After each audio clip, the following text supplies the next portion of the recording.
So hello friends. तो आज की इस वीडियो में हम बात करने वाले हैं जाइडस वेलनेस के बारे में, जो एक कंज्यूमर वेलनेस स्पेस में है।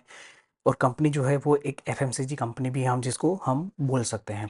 तो यहाँ पे हम एक डीप डाइव एनालिसिस इस कंपनी का हम करने वाले हैं, जहाँ पे हम कंपनी के जितने भी एस्पेक्ट हो सकते हैं पॉसिबल, वो हर जगह पे इसका हम एनालिसिस करेंगे, वो भी डिटेल में एनालिसिस करेंगे। तो ये एक बहुत ही इंफॉर्मेटिव वीडियो जो है वो होने वाला है। तो प्लीज़ आप इस वीडियो को लाइक कर दीजिए, चैनल को सब्सक्राइब कर दीजिए और अपने फ्रेंड्स एंड फैमिली के साथ भी इस वीडियो को शेयर करें। तो इसी के साथ हम यहाँ पे इस वीडियो की शुरुआत करते हैं। बट उससे पहले एक चीज़ ये है कि हम यहाँ पे किसी भी तरह का रिकमेंडेशन नहीं दे रहे हैं इस कंपनी में या किसी भी कंपनी में। और हमारी पूरी चैनल पे जितने भी वीडियोस आप देखोगे, तो वहाँ पे हम कहीं पे भी किसी भी तरह का हम आपको यहाँ पे रिकमेंडेशन नहीं देते हैं बाय सेल या होल्ड करने का।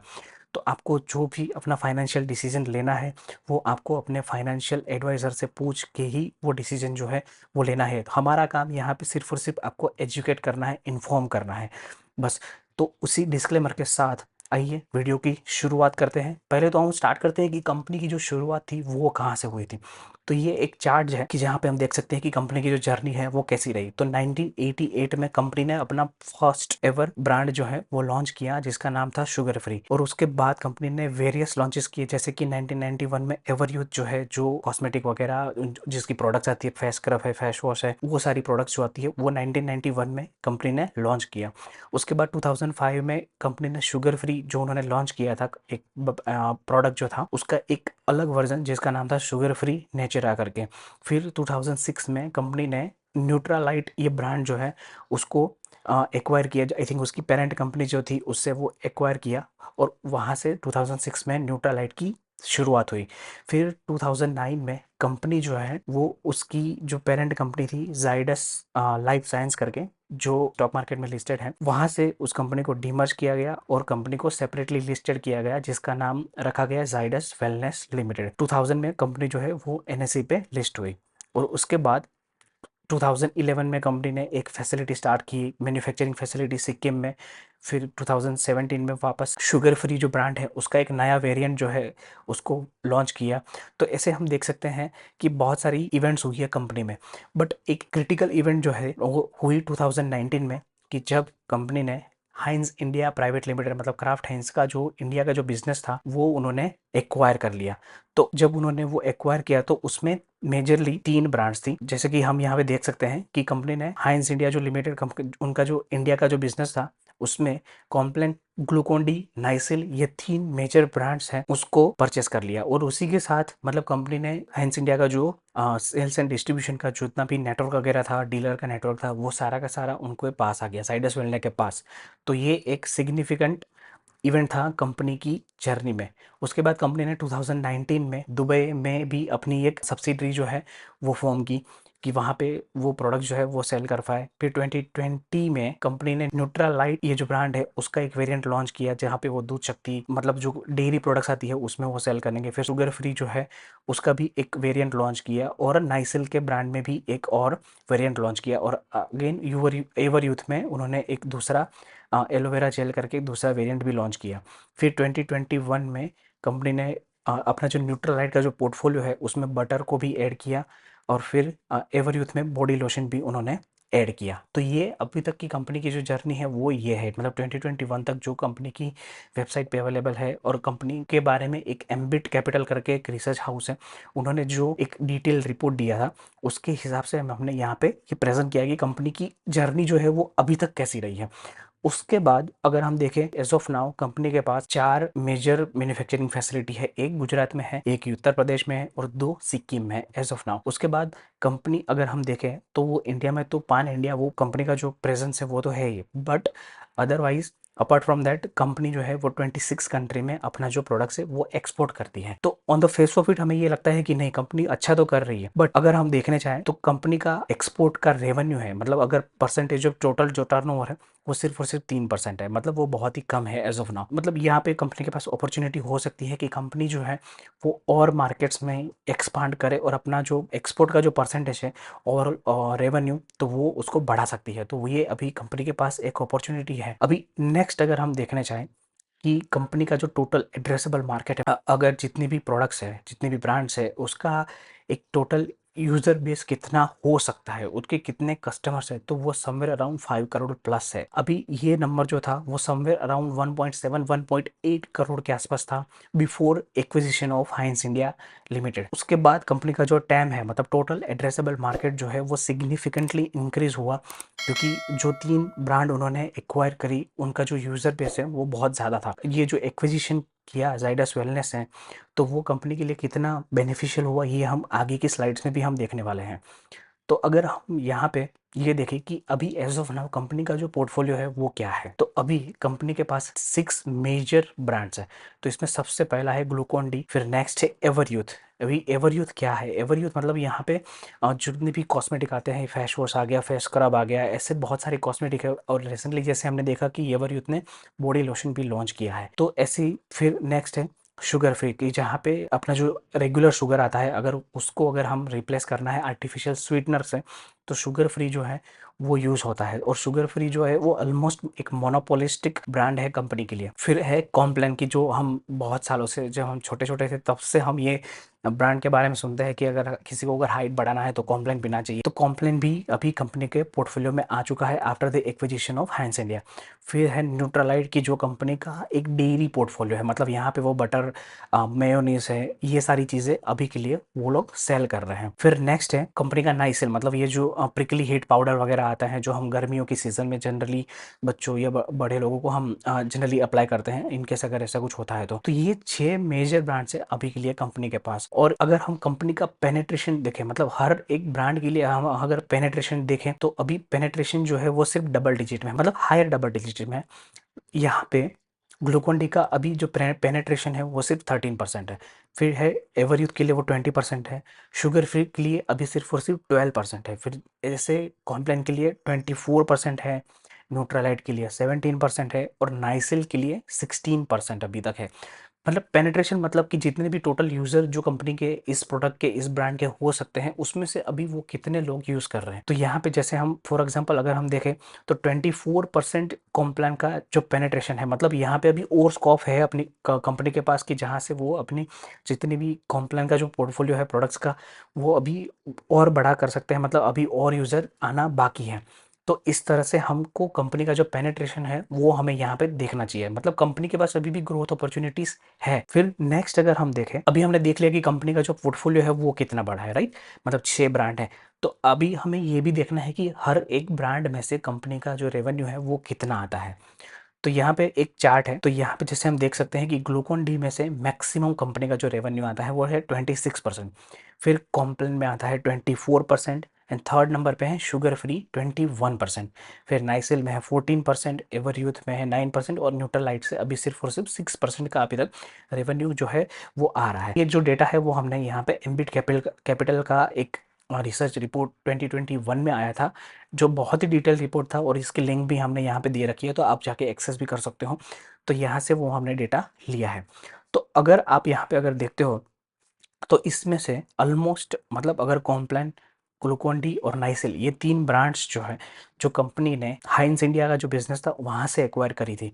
तो अगर हम यहाँ पे देखें तो ऑलमोस्ट 65% रेवेन्यू जो है वो सिर्फ और सिर्फ एक्विजिशन रिलेटेड ग्रोथ है, उससे आया है। मतलब जो कंपनी का जो कोर प्रोडक्ट था, sugar free, ever youth, Nutrilite, वहाँ से सिर्फ और सिर्फ हमें 35% के आसपास रेवेन्यू जो है वो आ रहा है।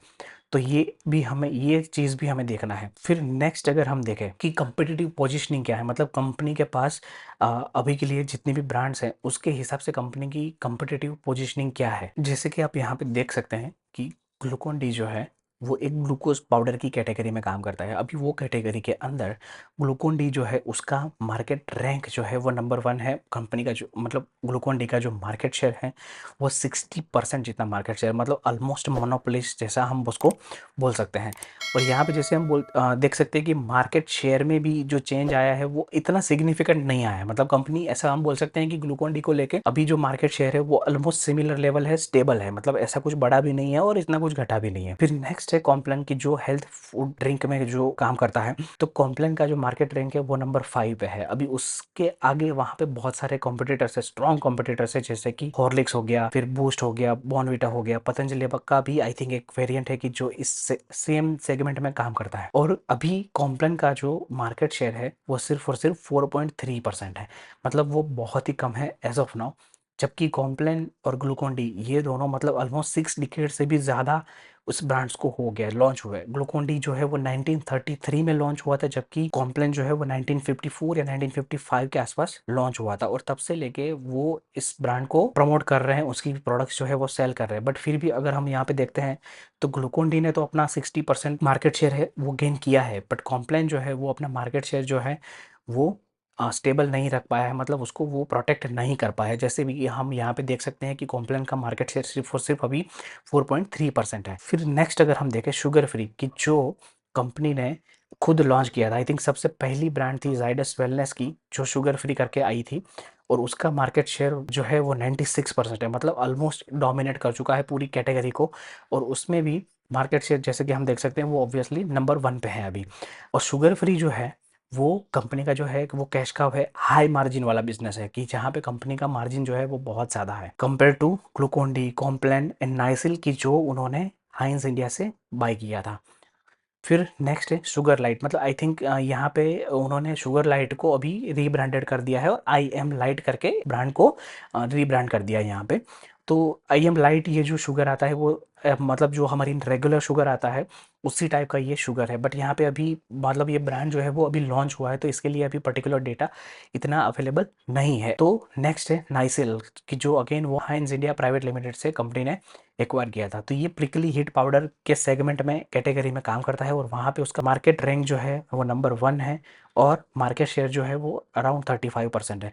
तो यहाँ पे जैसे हम देख सकते हैं कि यहाँ पे मार्केट शेयर में ईयर और ईयर कोई चेंज एज सच नहीं हुआ है, ऑलमोस्ट स्टेबल है जैसे कि ग्लूकोन डी है। और कॉम्प्लान के केस में अगेन एक चीज़ हम भूल गए वहाँ पे, कि वहाँ पे कंपनी का जो मार्केट शेयर है, कंपनी का जो ये ब्रांड है कॉम्प्लान, उसका जो मार्केट शेयर है वो उसने लूज किया है, मतलब 23 बेसिस पॉइंट्स है। तो ये एक अच्छी बात नहीं है अगेन कॉम्प्लान के लिए। फिर नेक्स्ट अगर हम देखें तो एवरयूथ जो है वो एक कॉस्मेटिक सेगमेंट में काम करता है, कि जहाँ पे वो face cleansing, scrub and peel of, ये 3 अलग अलग कैटेगरी है कि जहाँ पे वो कंपनी की एवरयूथ की जो ब्रांड है वो काम करती है।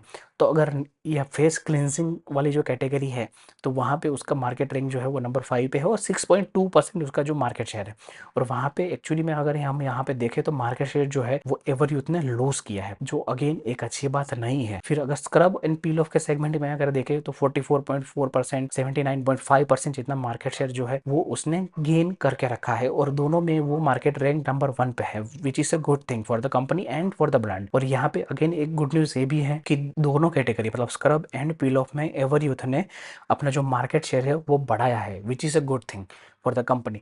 तो यहाँ पे कंपनी जो है वो फोकस कर सकती है। और फिर नेक्स्ट जो कंपनी की जो ब्रांड है वो है न्यूट्रलाइट, जिसका हमने देखा कि वो सिर्फ अभी एज ऑफ नाउ 6% जितना रेवेन्यू जो है वो न्यूट्रलाइट से जनरेट होता है। तो यहाँ पे न्यूट्रलाइट जो है वो एज ऑफ नाउ 2 कैटेगरी में काम कर रहा है, एक है फैट स्प्रेड, दूसरा है डेयरी। मतलब फैट स्प्रेड में वो मेयोनीज हो गया, फिर वो ब्रेड स्प्रेड जो आता है तो उसमें काम कर, बटर स्प्रेड, चोको स्प्रेड आता है, उसमें वो अभी नंबर 1 पे है, ऐसा कंपनी का मानना है। और यहाँ पे अभी क्या है कि न्यूट्रलाइट जो है वो धीरे धीरे अभी अपना प्रोडक्ट पोर्टफोलियो जो है वो एक्सपांड कर रहा है, और उसकी वजह से अभी इतना डेटा अवेलेबल नहीं है मार्केट शेयर के लिए और मार्केट रैंक के लिए। तो ये 6 मेजर ब्रांड्स थी कि जो कंपनी की कंपटीटिव पोजीशनिंग हमें दिखाती है कि हर एक ब्रांड के लिए अदर कंपटीटर्स जो है उसमें क्या क्या सिनारियो है। और ये जो डेटा है वो हमने लिया था अभी जो लेटेस्ट इनका जो Q3 FY24 का जो प्रेजेंटेशन आया था, वहां से ये डेटा जो है वो हमने लिया था। तो आप ये यहाँ पे जाके वो भी एक्सेस कर सकते हो। फिर नेक्स्ट है कि जहाँ पे हम अगर कंपनी की जो 6 ब्रांड्स है अगर हम उसको एक ग्राफ में अगर हम डालें कि affordable, expensive and high wellness, low wellness, तो यहाँ पे जैसे हम देख सकते हैं चार्ट में कि कंपनी की जितनी भी प्रोडक्ट्स है वो वेलनेस और हेल्थ के मामले में हमेशा अबोव सेगमेंट में रहा है। मतलब अब भले ही वो एक्सपेंसिवली हो सकता है बट उनका जो वेलनेस वाला जो फैक्टर है, हेल्थ एंड वेलनेस वाला जो फैक्टर है वो हाई था। तो यहाँ पे जैसे हम देख सकते हैं कि मेजोरिटी मतलब जो 4 ब्रांड्स है वो अफोर्डेबल भी है और हेल्थ एंड वेलनेस के मामले में भी वो हाई है, तो वो अच्छी बात है। फिर जो नेक्स्ट जो 2 चीज़ें हैं जैसे एवरयूथ हो गया और कॉम्प्लान हो गया, तो वहाँ पे वो थोड़ा एक्सपेंसिव है बट अगेन वो इतना भी एक्सपेंसिव नहीं है कॉम्प्लान एंड एवरयूथ की जो, मतलब हम यहाँ पे ऐसा बोल सकते हैं कि दोनों जो दोनों ब्रांड्स है वो मिड लेवल पे है, मतलब एक्सपेंसिव भी नहीं है और उनका जो wellness and high wellness health and wellness वाला जो एस्पेक्ट है वहाँ पे भी वो स्ट्रांग है।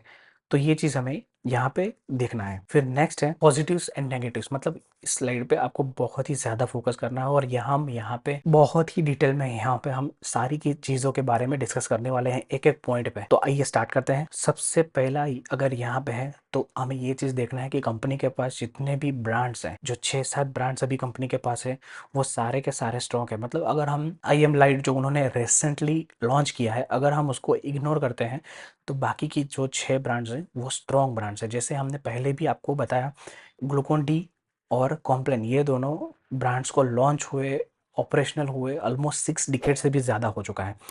तो अब जब भी हम देखते हैं ना कॉम्प्लान या ग्लूकोन डी, तो इनका ब्रांड का अगर रिकॉल हम देखें, ब्रांड रिकॉल अगर हम देखते हैं तो वो भी हाई है। और सेम चीज़ हम ऐसा भी बोल सकते हैं कि शुगर फ्री जो ब्रांड है उसके बारे में भी हम सेम चीज़ बोल सकते हैं। और जब मैंने भी थोड़ा यहाँ पे स्कटलबट वगैरह किया तो यहाँ पे हमें ये भी जानने को मिला कि जो एवर यूथ वाला जो उनका प्रोडक्ट का जो पोर्टफोलियो है वो भी, मतलब जो लोग उसको यूज़ करते हैं उसके बारे में उनका पॉजिटिव फीडबैक है, बहुत ही पॉजिटिव फीडबैक है। तो ये हमें दिखाता है कि कंपनी के पास जो 6 ब्रांड्स हैं, जो 6 कोर ब्रांड्स हैं, वो बहुत ही स्ट्रांग है और ये एक पॉजिटिव ही है कंपनी के लिए। फिर नेक्स्ट अगर हम देखें तो इंडिया जो है वो diabetes capital of the world ऐसा भी कहा जाता है। मतलब यहाँ पॉजिटिव कैसे है, तो कंपनी के लिए अगर हम देखने जाए तो कंपनी के लिए ये एक एज अ टेलविंड काम करेगा।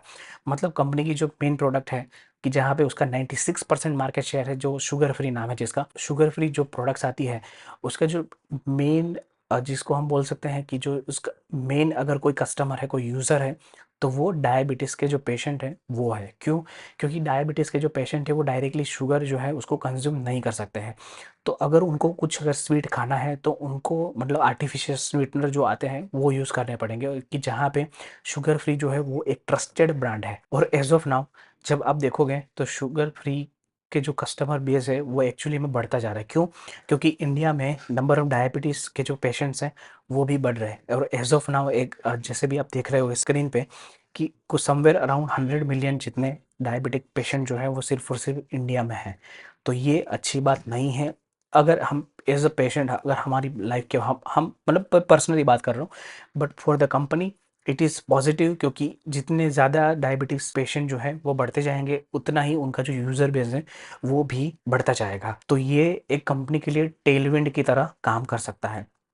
फिर नेक्स्ट है कि कंपनी का जो अभी अगर आपने लेटेस्ट अगर एनुअल रिपोर्ट आप पढ़ोगे तो वहाँ पे कंपनी के जो मैनेजमेंट है उन्होंने क्लियरली ये गाइडेड किया है कि उनका जो फोकस है अभी उनकी जो 6 या 7 जितनी भी कोर ब्रांड्स हैं उसी पे है। मतलब कंपनी का जो मैनेजमेंट है उसका फोकस सिर्फ और सिर्फ इन ब्रांड्स को डेवलप करना है।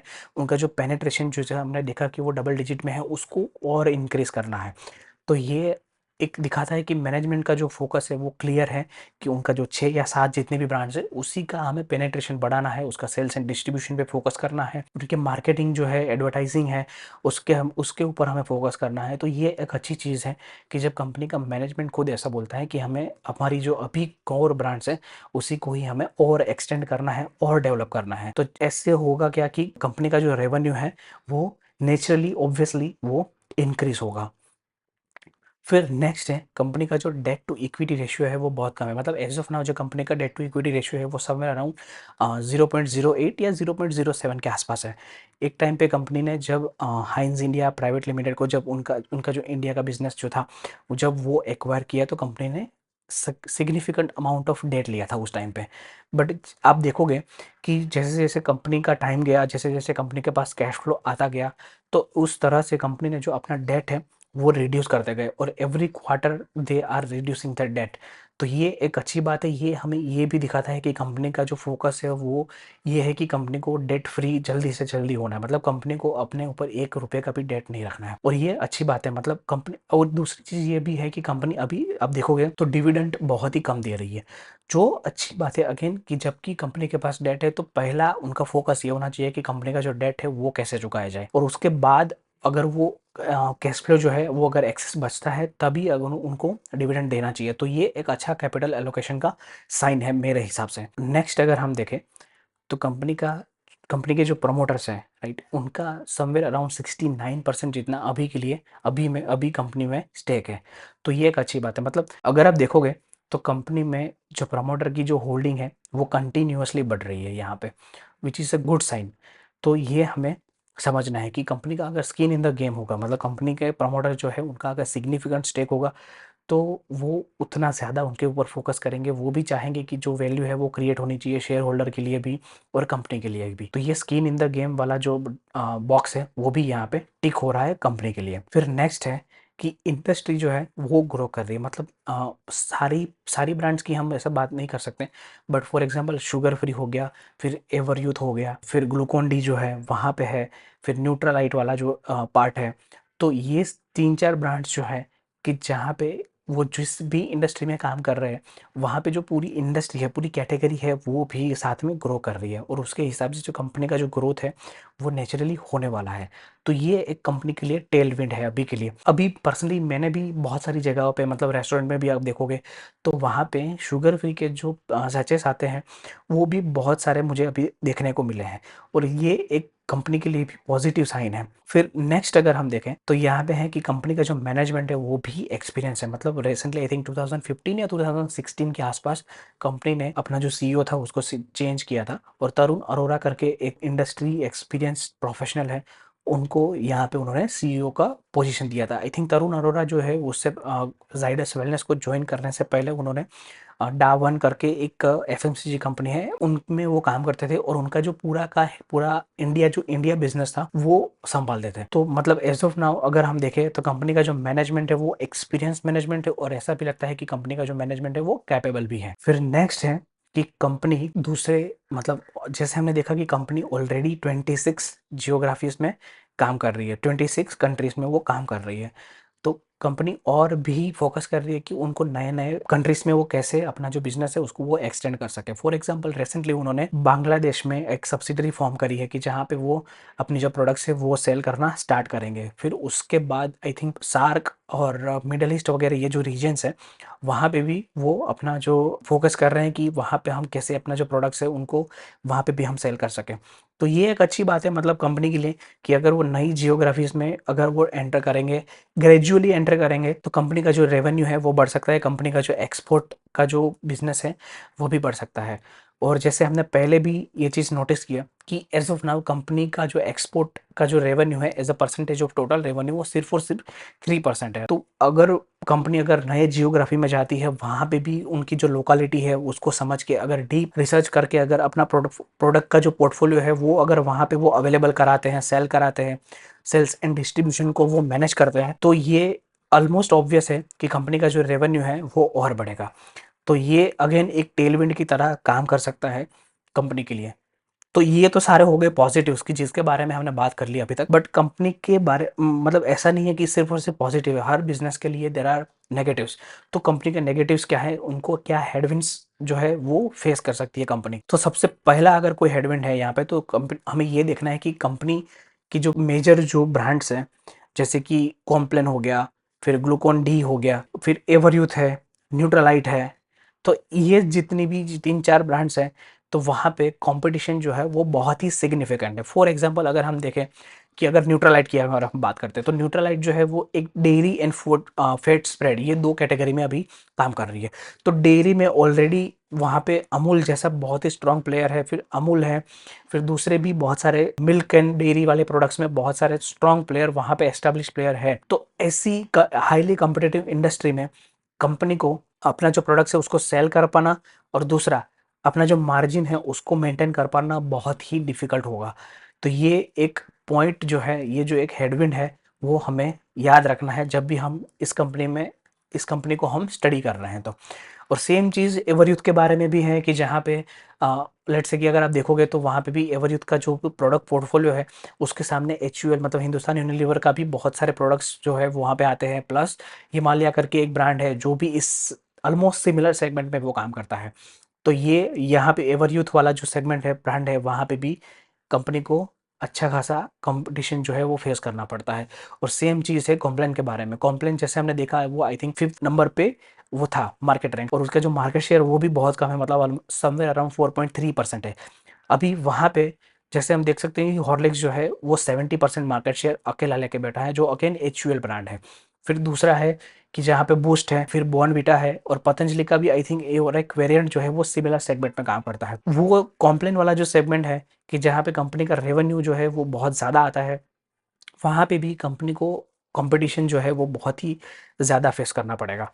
तो ये एक चीज़ है कि कंपनी के जो बहुत सारे जो ब्रांड्स हैं, तो वहाँ पे उसको कंपटीशन जो है वो फेस करना पड़ेगा, और उसकी वजह से कंपनी के जो मार्जिन्स है वो भी कम रहेंगे।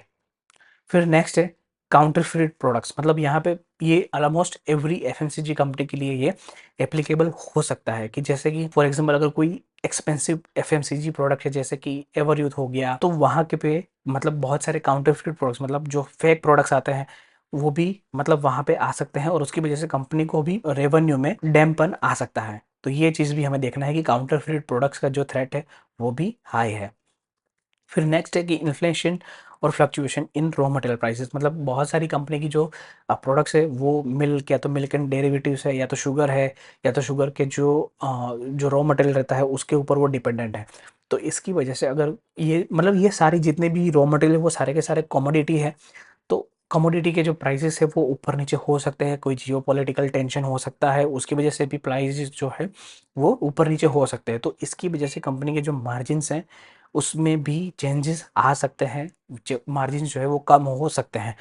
तो ये एक अगेन कंपनी के लिए जो है वो नेगेटिव है यहाँ पे।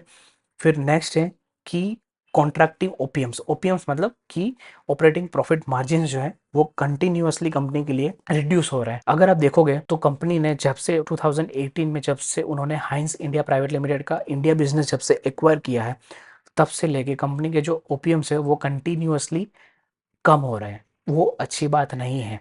और यहाँ पे मतलब जो ब्रांड्स उन्होंने एक्वायर करी है, कॉम्प्लान, ग्लूकोन-डी और नाइसिल, ये तीनों ब्रांड्स ऐसी थी कि जिनके जो ऑपरेटिंग प्रॉफिट मार्जिन्स जो थे वो सिग्निफिकेंटली कम थे कंपेयर टू जो कंपनी का जो ओरिजिनल पोर्टफोलियो था, शुगर फ्री का, फिर एवरयूथ का, वैसे। तो उसकी वजह से कंपनी का जो मार्जिन्स था वो सिग्निफिकेंटली रिड्यूस हो रहा है एवरी क्वार्टर। तो ये एक अच्छी बात नहीं है। मतलब यहाँ पे हम ये समझ सकते हैं कि ऑलमोस्ट 6 साल हो चुके हैं कि जब से कंपनी ने एक्वायर किया था हाइंस का बिजनेस, तब से लेके आज तक मतलब कंपनी जो है वो अभी भी मतलब उस वो जो प्रोडक्ट्स उन्होंने जो एक्वायर करी थी, जो बिजनेस उन्होंने एक्वायर करा था, उनमें जो ब्रांड मार्जिन का जो स्टेबिलिटी आना चाहिए वो अभी तक कंपनी के लिए नहीं आ रहा है। तो ये एक पॉइंट हमें यहाँ पे नोट करना है। फिर नेक्स्ट है कि कंपनी का जो बिजनेस है वो थोड़ा सीजनल है, मतलब दो ऐसी ब्रांड है कंपनी की जो सीजनल है, जैसे एक है ग्लूकोन डी और दूसरा जो ब्रांड है वो है नाइसिल। तो ये दोनों ब्रांड्स ऐसी हैं कि जो सीजनल है, मतलब वो गर्मियों की सीज़न जब आती है, समर जब आते हैं, तभी उनका जो कंजम्पशन है वो बढ़ता है, अदरवाइज उनका कंजम्पशन जो है वो सबपार रहता है। तो ये हमें देखना है। और जैसे हमने देखा था कि ग्लूकोन डी और अगर नाइसिल को अगर हम मिला देते हैं तो जो रेवेन्यू आता है वो समवेयर अराउंड 30-35% जितना रेवेन्यू जो है वो सिर्फ ये दो ब्रांड से आता है।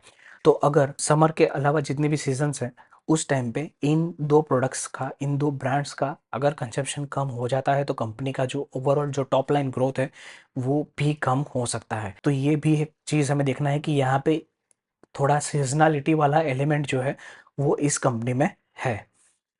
फिर नेक्स्ट है कि कंपनी का जो आरओई एंड आरओसीई जो है वो दोनों अभी मतलब ऑलमोस्ट सिंगल डिजिट पे आ गया है। तो ये एक अच्छी बात नहीं है कंपनी के लिए। एक टाइम ऐसा था कि कंपनी जो है उसका जो आरओसीई का जो नंबर था वो क्लोज टू 50% था, 50% से वो आज एक सिंगल डिजिट पे आ गया है ये नंबर। और इसका मेजर रीज़न क्या है? मेजर रीज़न है कि कंपनी ने जो एक्विजिशन किया है हाइंस का, जो इंडिया बिजनेस जो उन्होंने एक्वायर किया उसकी वजह से गुडविल बढ़ गया, प्लस कंपनी को जो अपना इक्विटी था वो भी थोड़ा डाइल्यूट करना पड़ा, क्योंकि उनको जो बिजनेस एक्वायर करना था उसके लिए जो फंड था उसके लिए उन्होंने इक्विटी डाइल्यूट किया, और तीसरा कंपनी ने डेट भी लिया है। तो ये तीन चीज़ों की वजह से उनके ये जो दो मेजर रिटर्न रेशियोज हैं वो सफ़र किए हैं सिग्निफिकेंटली, मतलब आरओई एंड आरओसी दोनों बहुत ही रिड्यूस हो चुके हैं।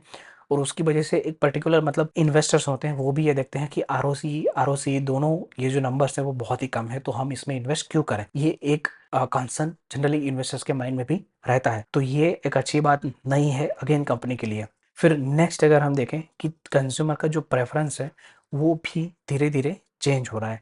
अभी कंज्यूमर का प्रेफ़रेंस मतलब कि फॉर एग्ज़ाम्पल अगर हम कॉम्प्लान के बारे में अगर यहाँ पे बात करते हैं, तो आज जब भी अगर कोई कंज्यूमर मतलब बूस्ट हो गया या हॉर्लिक्स हो गया, जैसा भी ऐसे हेल्थ वाले जो ड्रिंक आते हैं, एनर्जी ड्रिंक्स आते हैं, तो जब भी वो लोग परचेज़ करते हैं तो पहले वो देखते हैं कि वहाँ पे वो शुगर का कंटेंट कितना रहता है जनरली। तो अगर आप भी देखोगे तो देखोगे कि मतलब ये सारे जो ड्रिंक्स हैं, एनर्जी ड्रिंक्स वगैरह है, तो वहाँ पे शुगर का जो कंटेंट है वो बहुत ज़्यादा है। Same is the case with Glucon D. Consumer जो क्या है ना वो आज अवेयर होता जा रहा है, तो वो अपने हेल्थ के लिए जितना अवेयर हो रहा है वो उतना ज़्यादा डिटेल में देखेगा कि कंपनी का जो इंग्रेडिएंट्स है वो क्या है, और उसके हिसाब से वो परचेस करेगा। तो इसकी वजह से भी कॉम्प्लान जैसी जो ब्रांड्स हैं कंपनी में, उसका जो रेवेन्यू है वो फ्यूचर में कम हो सकता है। तो ये चीज़ हमें याद रखनी है। तो ये हो गए कंपनी के जो पॉजिटिव्स है और नेगेटिव्स है, कि जहाँ पे हमें आइडिया मिलेगा कि कंपनी कैसे अपने आप को उसने पोजीशन किया है। तो अगर हम देखने चाहें कि कंपनी का वैल्यूएशन वगैरह क्या है,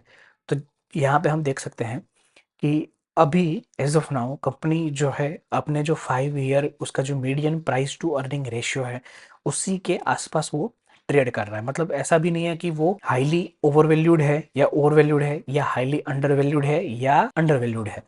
मतलब कभी कंपनी जो है वो अभी एक रीजनेबल वैल्यूएशन की रेंज में जो है वो अभी ट्रेड कर रही है। फिर नेक्स्ट अगर हम देखें, तो ये एक बहुत ही कंसर्न की बात है कि लास्ट 5 ईयर में कंपनी ने ऑलमोस्ट ज़ीरो रिटर्न दिया। मतलब ऑलमोस्ट ज़ीरो, मतलब 12.96% मतलब 13% return in 5 years is nothing. सिर्फ़ और सिर्फ़ डिविडेंड मिला है, और जो वो भी बहुत कम है। आई थिंक डिविडेंड का जो परसेंटेज है वो समवेयर अराउंड क्लोज़ टू 0.4% के आसपास डिविडेंड है, जो बहुत ही कम है। तो हम ऐसा भी बोल सकते हैं कि इस कंपनी ने लास्ट 5 ईयर में कुछ भी रिटर्न अपने शेयर होल्डर के लिए जनरेट नहीं किया है। तो ऐसा क्यों हुआ है? अगर आप देखोगे तो समवेयर अराउंड 2018 के बाद, मतलब कंपनी ने जब से हाइंस इंडिया का बिज़नेस जब से कंपनी ने एक्वायर किया है, तब से कंपनी का जो एक मार्जिन प्रोफाइल है वो कंप्रेस हो गया है। कंपनी जो रिटर्न रेशियोज़ जो थे वो भी कम हो गए हैं। कंपनी में नंबर ऑफ शेयर्स जो है वो भी बढ़ गए हैं, क्योंकि जैसे हमने देखा कि वहाँ पे कंपनी ने इक्विटी जो है वो डाइल्यूट करी थी। तो इसकी वजह से ईपीएस का जो ग्रोथ आना चाहिए वो नहीं आ रहा है। जबकि कंपनी का जो नेट प्रॉफिट है उसका नंबर सिग्निफिकेंटली बढ़ चुका है, बट अगर आप ईपीएस देखने जाओगे तो ईपीएस जो है वो इतना अभी बड़ा नहीं है। तो ये एक कंसर्न अगेन है यहाँ पे। अगर हम वैल्यूएशन को अगर हम देखते हैं, तो ये 2 चीज़ हम यहाँ पे कंसीडर कर सकते हैं एज़ ऑफ नाउ। तो फाइनली अगर हमें कंक्लूजन करना हो कि अभी तक ये सारी चीज़ें तो हमने देख ली, कंपनी का पोर्टफोलियो समझ लिया, मैनेजमेंट को समझ लिया, उसके पॉजिटिव, नेगेटिव्स, हेडविंड्स, टेलविंड, ये सारी चीज़ें हमने अभी तक समझ ली। तो अभी फाइनली एक कंक्लूजन जो है वो क्या है? तो अगर हम देखें तो कंक्लूजन ये है कि कंपनी के पास जो प्रोडक्ट्स पोर्टफोलियो है, मतलब कॉम्प्लान है, ग्लूकोन डी है, शुगर फ्री है, एवरयूथ है, ये सारे प्रोडक्ट पोर्टफोलियोज जो है वो बहुत ही स्ट्रांग है, बहुत ही स्ट्रांग ब्रांड है। ब्रांड का जो रिकॉल है, ब्रांड रिकॉल जो है वो भी बहुत ही हाई है, almost majority of the brands यहाँ पे। तो ये बहुत सारी चीज़ें जो है वो बहुत ही स्ट्रांग है कंपनी के लिए। एंड दूसरी चीज़ ये कि कंपनी अभी जो उनका जो प्रोडक्ट्स का जो पोर्टफोलियो है वहाँ पे बहुत सारे एक्सटेंशन जो है वो बाकी है। फॉर एग्जांपल न्यूट्रालाइट को अगर हम लेते हैं, तो न्यूट्रालाइट जैसे हमने देखा कि अभी सिर्फ और सिर्फ 6% जितना रेवेन्यू जो है वो जनरेट करता है। तो न्यूट्रालाइट एक डेयरी का पोर्टफोलियो है कि जहाँ पे वो बटर है, फिर मेयोनीज है, और अदर जो चॉकलेट स्प्रेड वगैरह जो आते हैं। तो अभी सिर्फ और सिर्फ वो 3 या 4 ऐसी कैटेगरी में है। डेयरी की 3-4 जो अलग अलग ब्रांड्स वगैरह है उसी में ही अभी वो लोग हैं। तो अभी वहाँ पे बहुत सारे एक्सटेंशन भी हो सकते हैं, जैसे कि न्यूट्रालाइट जो है, क्या मतलब फ्यूचर में ऐसा हो सकता है कि न्यूट्रालाइट जो है वो अपना एक प्रोटीन पाउडर लॉन्च कर सकता है। प्लस क्या वो डेयरी में मिल्क वगैरह है, बटर मिल्क है, जिसकी डिमांड हाई रहती है जनरली गुजरात जैसे स्टेट में, तो वहाँ पे भी वो लोग ये भी एक्सटेंड कर सकते हैं। और बाकी की जो रीजनल है, फॉर एग्जांपल मुंबई है, तो वहाँ पे भी जो डेयरी का जो कोई स्पेसिफिक अगर प्रोडक्ट चलता है तो वो क्या वो उसमें भी वो लोग एक्सटेंड कर सकते हैं। सेम चीज़ है एवर यूथ में भी, वो लोग अभी भी बाकी के जो कॉस्मेटिक्स है उसमें भी वो लोग जा सकते हैं। फिर कॉम्प्लान है तो वहाँ पे भी वो दूसरे वेरिएंट्स जो है उसको भी लॉन्च कर सकते हैं। फिर ऐसी बहुत सारी चीज़ें हैं कि जहाँ पे अभी प्रोडक्ट एक्सटेंशन जो है वो अभी कंपनी ने नहीं किया है। तो अगर वो करता है, अगर कंपनी जो है वो अपने सारी प्रोडक्ट जितनी भी ये 6 या 7 ब्रांड्स हैं, अगर उसमें वो अपने जो प्रोडक्ट्स हैं उनको उसको अगर वो एक्सटेंड करता जाता है, दूसरी दूसरी कैटेगरीज में भी, सेम ब्रांड के अंदर दूसरी कैटेगरीज में, तो बहुत ही सिग्निफिकेंट रेवेन्यू जनरेट हो सकता है कंपनी के लिए। बट ये हमें फ्यूचर में जैसे जैसे कंपनी लॉन्च करेगी उस हिसाब से हमें पता चल जाएगा। एज ऑफ नाउ जो अभी है उसके हिसाब से अभी तक हमने डिस्कस किया है। तो ये दो मेजर पॉइंट है कि जहाँ पे कंपनी जो है वो स्कोर करती है। बट अगर हम देखें उसके जो फंडामेंटल्स है ना वो इम्प्रूव नहीं हो रहे हैं, मतलब जितने होने चाहिए उतने नहीं हो रहे हैं। कंपनी ने जब से वो एक्विजिशन किया है 2018 में, तब से लेके कंपनी मतलब ऑलमोस्ट 6 इयर्स हो चुके हैं आज, बट फिर भी कंपनी के जो फंडामेंटल्स है वो इम्प्रूव नहीं हो रहा है। रिटर्न रिटर्न रेशियो जैसे हमने देखा वो इम्प्रूव नहीं हुए हैं। फिर ओपीएम्स जो है वो कंटिन्यूअसली कंप्रेस हो रहे हैं। तो ये एक मैनेजमेंट पे भी हमें थोड़ा क्वेश्चन होता है यहाँ पे कि 6 साल हो गए हैं फिर भी आप कंपनी के जो प्रोडक्ट जो आपने एक्वायर किए थे उसको आप अभी भी उसकी जो सिनर्जी जो कंप्लीट आनी चाहिए वो अभी तक आई नहीं है। तो ये एक मैनेजमेंट पे भी थोड़ा क्वेश्चन यहाँ पे लगता है। तो ये चीज़ है। और फाइनली अगर हम देखें तो ओवरऑल कंपनी जो है वो एक रीजनेबल वैल्यूएशन मतलब समवेयर अराउंड 35 के पी के आसपास वो ट्रेड कर रही है अभी के लिए। अगर हम उसका 5 ईयर का जैसे हमने देखा तो एक मीडियम रेंज में अभी वो घूम रहा है, और लास्ट 6-7 ईयर से कंपनी का जो रिटर्न है वो भी ऑलमोस्ट जीरो है। तो ये बहुत सारी चीज़ें हैं यहाँ पे। तो ओवरऑल यही इस वीडियो में हमें डिस्कस करना था। तो आई होप कि वीडियो जो है वो आपको अच्छा लगा होगा, और अगर आपको वीडियो अच्छा लगा है तो प्लीज़ चैनल को सब्सक्राइब कर दीजिए और वीडियो को लाइक कर दीजिए, और अपने फ्रेंड्स के साथ फैमिली के साथ भी वीडियो को शेयर कीजिए। Thank you.